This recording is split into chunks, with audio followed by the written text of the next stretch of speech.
bila mengatakan tentang bawa suara rakyat, membohonglah.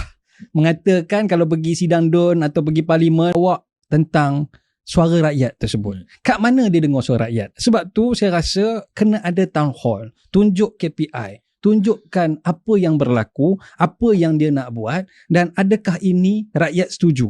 Abang rasa macam mana?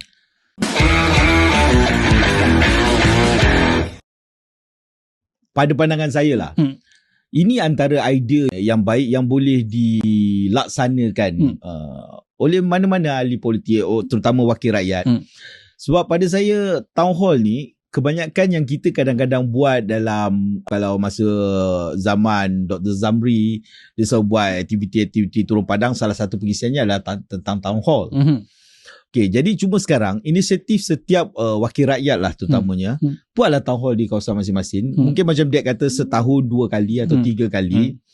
Himpunkan rakyat supaya dia orang tahu apa yang you telah buat, akan buat dan sedang buat, kan? Supaya mereka boleh menilai report card dan prestasi setiap YB-YB ni. Kenapa nak takut?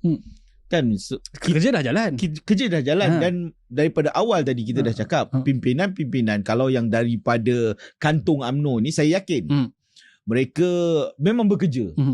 Kalau cerita kau turun bantu banjir, kau ceritalah masa banjir kan. Kalau macam kau ada buat new Astaka contoh di kawasan, cerita kan.